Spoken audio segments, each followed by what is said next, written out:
드디어 대표팀이 월드컵 본선 진출을 확정지었는데 당연히 축하받아야 되고 칭찬받아야 되는 상황이긴 하지만 우리가 월드컵 예선을 어떻게 평가하는지도 굉장히 중요하거든요. 당연하게도 우리가 월드컵 본선 진출 국가가 늘어나면서 아시아도 8.5개국이 진출을 하게 되고 우리의 스쿼드를 생각을 해봤을 때는 당연하게도 월드컵 본선을 진출한다는 걸 생각을 하면서 예선을 좀 평가를 좀 해봐야 되는 시점이에요. 그런데 아무래도 평가가 여러 가지로 갈릴 수가 있겠지만 우리가 9경기에서 5승 4무 패배가 한 번도 없었습니다. 그렇기 때문에 현재 홍명보 감독의 월드컵 3차 예선의 이 행보 자체가 성공적인 것이 아니냐, 대성공이다, 이렇게 평가하시는 분들도 계실 수밖에 없어요. 근데 여기서 우리가 지켜봐야 되는 포인트는 패배가 없는 것이 모두 다 100% 좋은 현상이냐 라고 하면 그렇지는 또 않습니다. 왜 그러냐? 우리가 이번에 무승부가 많았기 때문이에요. 9경기에서 5승 4무거든요. 그러면 우리가 기본적으로 승률 자체는 60%가 채 되지 않는 상황이거든요.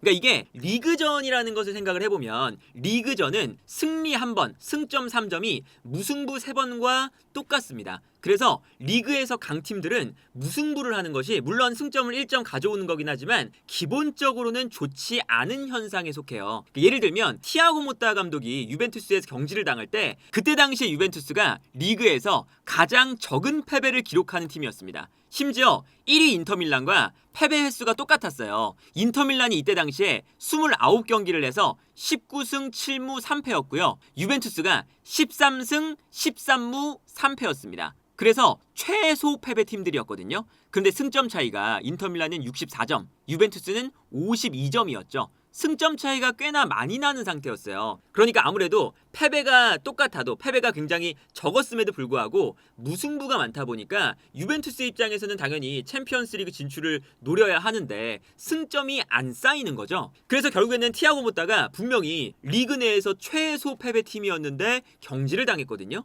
그래서 우리가 리그전에 대한 이해도가 조금 있다면 우리가 5승 4무를 했다는 거, 그리고 아무래도 우리의 조 자체가 다른 조에 비해서는 승점을 훨씬 쌓기가 편리한 조였거든요. 그렇기 때문에 5승 4무 패배가 없지만 무승부가 많아서 마지막 라운드까지 우리가 월드컵에 진출을 하느냐 진출하지 못하느냐 이런 경우의 수를 따져야 됐다는 것 자체가 일단 월드컵 예선에서 특히나 조금은 쉬워진 3차 예선에서 좋은 평가를 받기에는 힘든 상황이다 라고 할 수가 있겠고요. 그리고 월드컵 진출 국가가 늘었다는 게 이제 어떤 차이점이 있냐면 카타르 월드컵 때는 우리가 3차 예선 자체가 12팀만 참가하는 거였어요. 12팀에서 6개의 팀으로 A조와 B조가 나눠 있었고요. 그리고 A조와 B조에 아무래도 우리가 포트를 생각하면 피파 랭킹에 이제 아시아 1위부터 쭉 내려가서 이제 3차 예선에 올라온 팀들의 최상위 12팀을 딱 끊는 거잖아요. 그런데 아무래도 두 개의 조로 나뉘다 보면 아무래도 높은 순위에 있는 팀들이 더 많이 쏠리게 됩니다. 근데 이번에는 우리가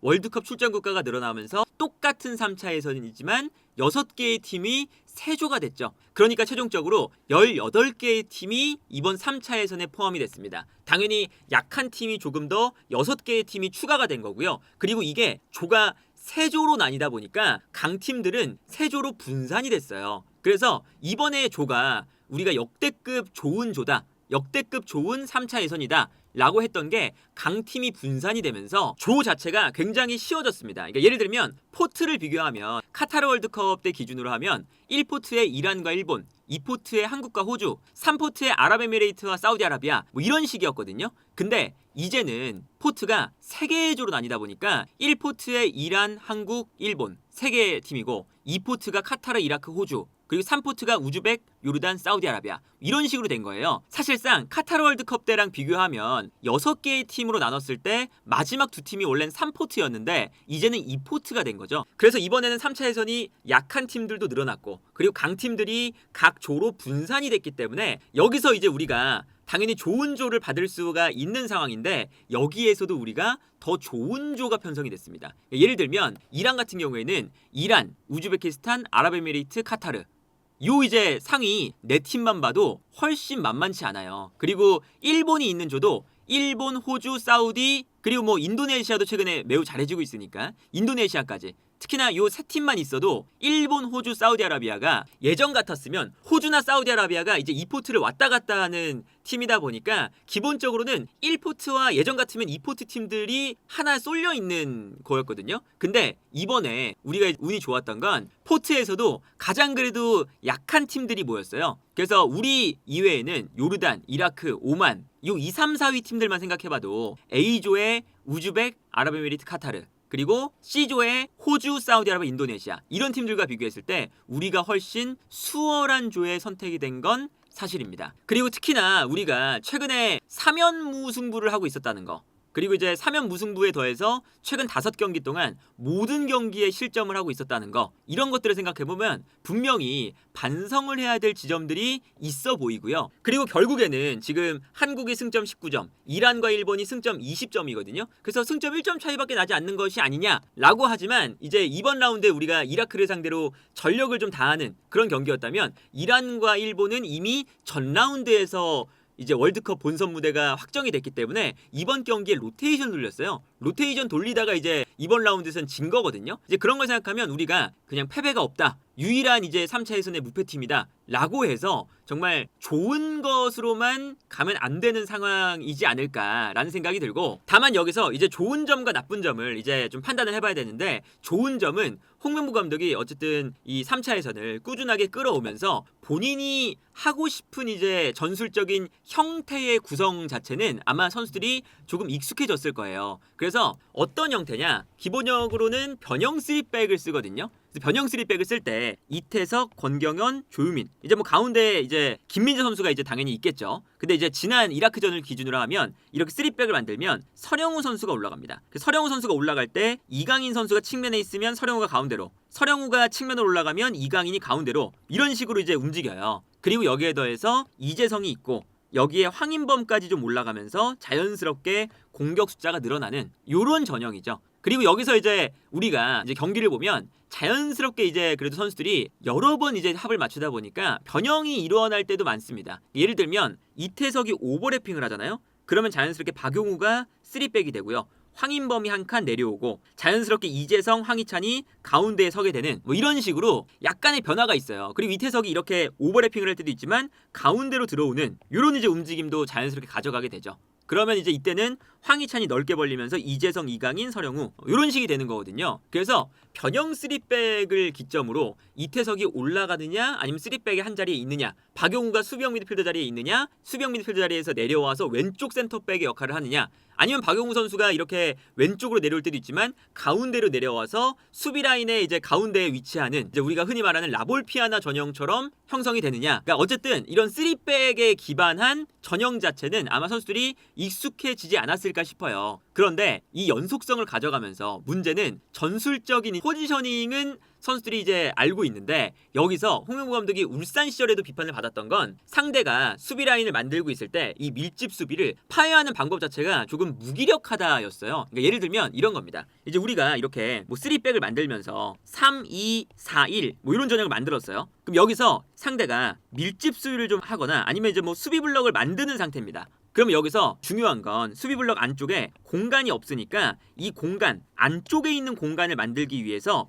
여러 가지 패턴 플레이가 이루어져야 되거든요. 그러니까 뭐 예를 들면 앞쪽에 있는 이재성이 내려오면서 수비를 끌어내면 이때 황희찬이 들어가고 황희찬에게 또 수비가 쏠리면 이태석이 올라오면서 수비를 또 끌어내주고 뭐 이런 식으로 계속 공간 창출을 해야 돼요. 근데 이런 공간 창출에 대한 움직임 자체가 매우 적다는 게 홍명보 감독의 비판점 중에 하나였었죠. 그래서 우리가 지난번 11월 A매치 때도 어떤 현상이 있었냐면 선수 한 명 한 명에게 좀 의존하는 경향이 심했습니다. 그리고 그 의존하는 경향이 이제 이강인 선수 쪽에서 많이 나오거든요. 아무래도 이강인 선수가 워낙에 플레이 메이킹을 잘하는 선수고 찬스 메이킹 그리고 킥력이 좋은 선수다 보니까 저 좁은 공간에서의 그런 플레이 굉장히 이강인에게 의존을 많이 하고요. 여기에 더해서 이런 장면도 있었죠. 이강인이 이렇게 내려와 있을 때 이게 오만전이었는데 오만이 완전히 수비 블록을 만들고 있어요. 근데 이 안쪽에서 우리가 공간을 못 만드니까 결국에 이강인이 이 바깥쪽에서 돌아다니다가 심지어 이때 이강인 선수가 박용우 선수의 옆자리에 있었죠.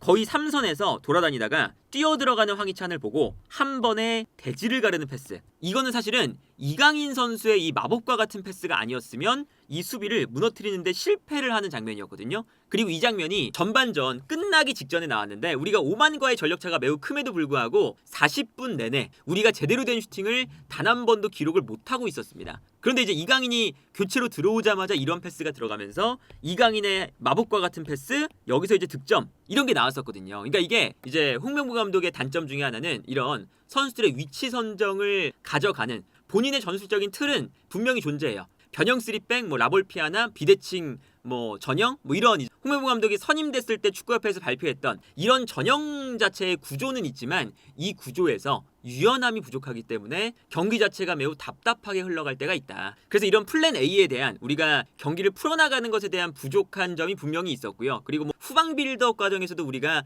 약간 압박을 강하게 당하면 여기서 후방 빌드업에 대한 체계가 좀 부족하니까 기본적으로 공격이나 이제 후방에서의 빌드업 자체나 약간의 홍명보 감독의 단점은 세부 전술이 좀 부족하다라는 거잖아요. 그래서 이제 여러모로 세부 전술은 부족하다라는 게 티가 났었던 이번 3차 예선이었고, 그럼에도 불구하고 홍명보 감독이 잘하는 포인트는 선수를 어쨌든 교체를 해서 분위기 반전을 이번 월드컵 예선 때 몇 번 가져왔던 경험이 있습니다. 예를 들면 이라크와의 경기에서 홈 경기였거든요. 이때도 이제 보시면 3백이 만들어져 있죠. 3백이 만들어져 있고 이태석 선수가 왼쪽에 있고요. 박용우와 황인범 두 명의 미드필더가 있어요. 아까 설명드렸던 그 전형인데 여기서 우리가 답답한 경기를 하다가 문선민 선수가 들어와요. 그래서 이제 이렇게 3백이 되고 두 명의 미드필더, 왼쪽에 문선민, 오른쪽에 한 선수, 가운데 세 명의 선수. 아까 보여드렸던 그 전형이거든요. 그런데 여기서 중요한 건 측면을 넓게 써야 수비가 좀 흔들리니까 여기서 문선민 선수를 투입하면서 여기서의 그런 활발한 에너지 레벨을 투입을 합니다.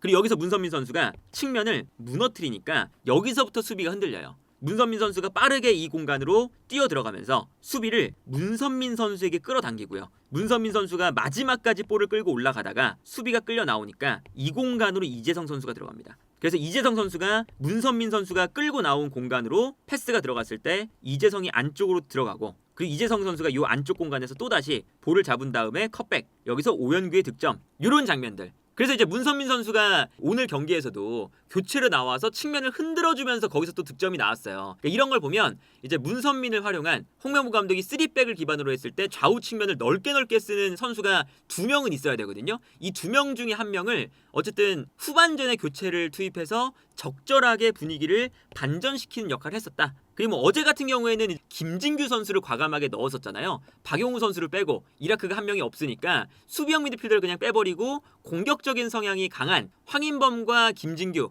두 명의 선수를 이제 공격을 해버렸거든요. 그리고 여기서 이제 좋았던 건 어쨌든 김진규를 오른쪽에 두면서 이강인과 함께 호흡을 맞추게 했다는 거예요. 그러니까 황인범 선수가 조금 더 아래쪽에서 볼을 뿌려주고, 그리고 김진규 선수가 공간으로 침투해 들어가는 걸 잘하는 선수다 보니까 조금 더 이강인 주변에서 활발하게 움직이게 만든 거거든요. 그래서 이강인 선수가 뒤에서 볼을 잡자마자 잡아서 뛰어 들어가는 김진규에게 패스를 보내주면서 여기서 김진규 선수가 좋은 공간에서 볼을 잡게 되는, 그리고 여기서 이제 찬스 메이킹이 되는 이런 장면을 일단 볼 수가 있었습니다. 그래서 어제 이제 긍정적으로 평가를 받아야 되는 것 중에 하나는 어쨌든 박용우 선수를 빼고 김진규를 넣었는데 김진규와 황인범도 자리를 바꿔서 김진규가 오른쪽에 있었어요. 이렇게 되면 이강인이 왼쪽에서 볼을 공급하는 역할, 왼쪽에서는 황인범이 패스를 공급하는 역할, 두 명의 이제 패스를 공급하는 역할을 놔두고 왼쪽에서는 문선민이 들어가면서 달려가면서 공간으로 침투해 들어가고, 오른쪽에서는 김진규가 침투해 들어가면서 이강인의 패스를 받는, 그러니까 황인범의 패스는 문선민,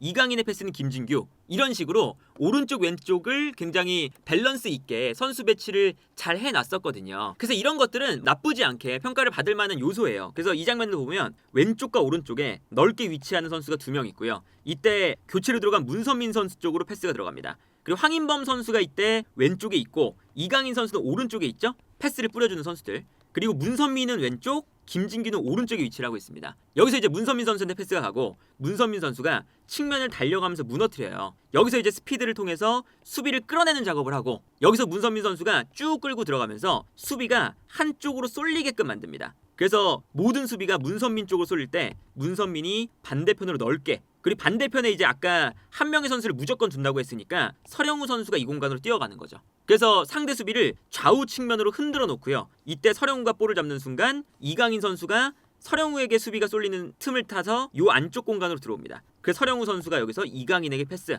그리고 이강인이 볼을 잡자마자 이강인이 볼을 잡는 순간 아무래도 수비가 서령우에게 쏠리고 이강인에게 쏠리는 순간 빈 공간이 나니까 이 공간으로 또다시 김진규가 슬금슬금 올라오면서 이강인이 패스를 받아서 김진규. 여기서 이제 김진규 선수가 득점을 만들어내는 장면이었잖아요. 이런 이제 모습을 보면 경기 중간에 교체를 통해서 분위기를 가져오는 그리고 결과를 어쨌든 바꿔놓는 이런 경기들이 월드컵 예선을 치르면서 몇몇 경기 있었어요. 그리고 후반전에 뭐 오현규 선수를 투입하는 것도 나빠 보이지 않기도 하고요. 근데 여러모로 이제 이런 과정들을 지켜봤을 때 어쨌든 중요한 건 이런 교체 전술로 인해서 분위기를 바꾸는 건 울산에서도 굉장히 잘했었거든요. 근데 이제 공통점이 어떤 거냐? 울산도 그렇고 우리 지금 대표팀도 그렇고 속해 있는 리그에서 비교적 강팀이고 스쿼드가 좋은 팀이라는 거죠. 그 뜻은 교체 자원이 상대 팀보다 훨씬 더 좋은 교체 자원들을 많이 가지고 있기 때문에 약간의 스쿼드의 체급 차이로 좋은 선수를 계속 투입하면서 어찌 보면 스쿼드로 약간 찍어 누르는 형태가 될 수가 있는 거거든요. 근데 우리가 월드컵 본선 무대에 갔을 때는 이렇게 이번에 김진규 선수를 막 투입하면서 밸런스를 좀 무너뜨리는 이런 그 상대보다 우리가 교체 자원이 훨씬 더 좋다고 할 수가 없는 상태다 보니까 교체 자원으로 분위기를 이렇게 계속 바꿀 수 있는 힘이 본선 무대에서는 그렇게 안 통할 여지가 충분히 있다. 그래서 홍명보 감독이 잘한 것도 있지만 이 교체적인 전술 자체가 본선에는 통할까? 그리고 플랜 A가 기본적으로는 뭐 잘 작동하지 않기 때문에 교체를 통해서 분위기를 바꾸는 적이 많았던 건데 플랜 A가 어쨌든 안 통하다 보니까 이 플랜 A에 대한 고민도 어느 정도 지금 본선 무대에 통할지에 대한 의문이 들고 있다. 이런 것들이 이제 우리가 월드컵 3차 예선을 치르면서 좀 고민을 해봐야 되는 그리고 사실은 좀 걱정을 해야 되는 포인트가 되지 않을까 싶습니다.